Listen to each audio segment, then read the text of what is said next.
There are things that don't need a door to enter your home. They just wait for the right moment.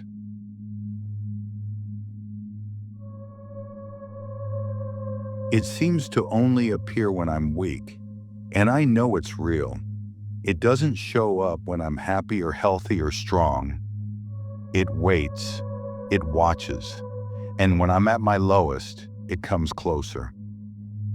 5 years ago, I went through the worst period of my life. I had just broken up with my girlfriend of 7 years. She meant everything to me. I loved her deeply, and she cheated on me. As someone who grew up in an orphanage, losing her felt like losing the only family I had. I didn't have anyone close.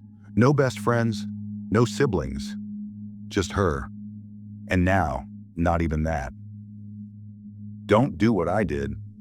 I went straight back to drinking, smoking, anything to numb the ache in my chest.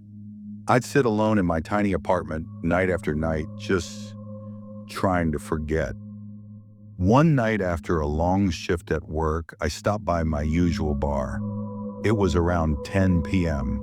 I had a few drinks, nothing heavy, and that's when I noticed him. Across the street, standing half in shadow, was a man.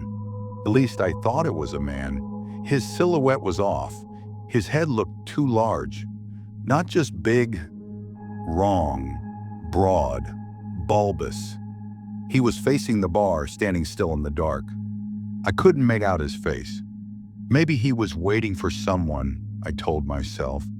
Weird but harmless. I brushed it off and kept drinking. Still aching, still angry, still heartbroken. An hour passed. I left the bar around 1 a.m. and turned the corner to head home. That's when I saw him again. The same man was standing just 10 feet away from me, in the shadows, watching. "Hello," I asked cautiously. "You need something?" No reply. Not a word. Silence. He was shorter than me. I'm 6 feet tall, and for a second that made me feel safer. But the shape of his head was wrong. So wrong. Too wide, almost the same width as his shoulders. His body was still, rigid, and I couldn't see his face.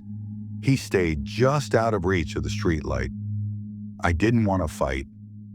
Maybe he had a weapon. Maybe he was unwell. So I ignored him and walked home, quickly but calmly. That night I got home safe. Nothing happened. I thought I'd seen the last of him. I was wrong. 2 nights later, I went back to the bar. I hadn't stopped thinking about that freak. Before going in, I scanned the streets. He wasn't there. I let my guard down. Just 2 drinks in, not even buzzed. I saw him again. Same place, same shadows, same massive head, staring. This time I left immediately, paid my tab, walked out, and stared straight at him. I still couldn't see his face. I gave him a warning glare, turned my back, and looked again. He turned to face me, but didn't follow. Just stood there, watching.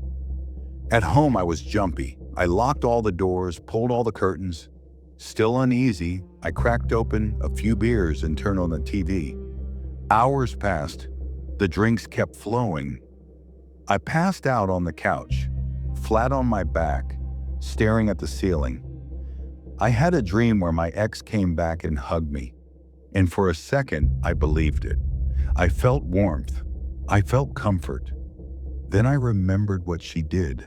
And suddenly, in that blurry moment between sleep and waking, I felt something. Weight. Real weight. A body crouched on top of me. I wasn't dreaming. When I opened my eyes, I saw them first. 2 massive, red, egg-sized eyes inches from my face. Its head, huge, round, and slick, was perched above me.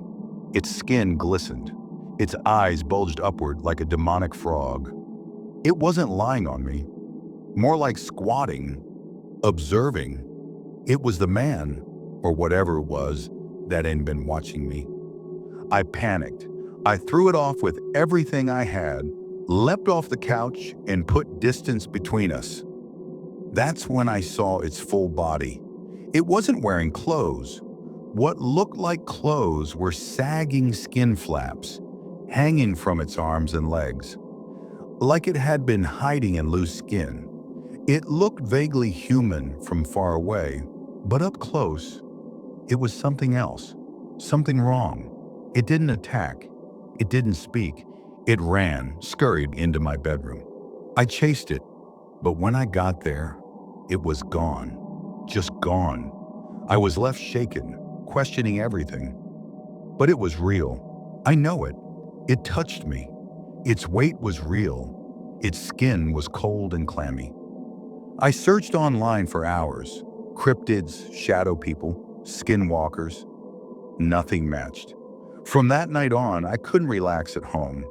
I started sleeping in my car sometimes, or crashing at work, anywhere but that apartment.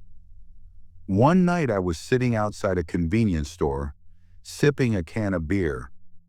I was almost finished when I saw it again. Same figure, same head, standing near the store's corner, watching. People walked by, right past it. No one noticed. No one reacted, like it wasn't there at all. I stared at it for an hour. Then, as the alcohol wore off, it turned and disappeared into the shadows. That's when I realized it wasn't a coincidence. The creature always showed up after I drank. I stopped drinking completely for a while to test the theory. And just like that, it stopped appearing. But then a few months later, I saw it again, briefly, when I was sick and exhausted from overwork. I wasn't drinking, but I was weak. That's when it hit me. It doesn't come for the alcohol. It comes when I'm vulnerable, when I'm not in control, when my guard is down. It watches, waits, studies me. I haven't seen it in almost 2 years. But I still think about it. What does it want? What will it do when I'm too weak to resist? As I grow older, that thought terrifies me more than anything else. Because one day I will be weak again. And I know it'll be there, waiting. I don't know what it was.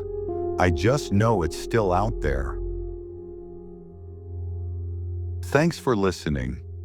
If you've ever felt like something was watching you during your lowest moments, maybe it was.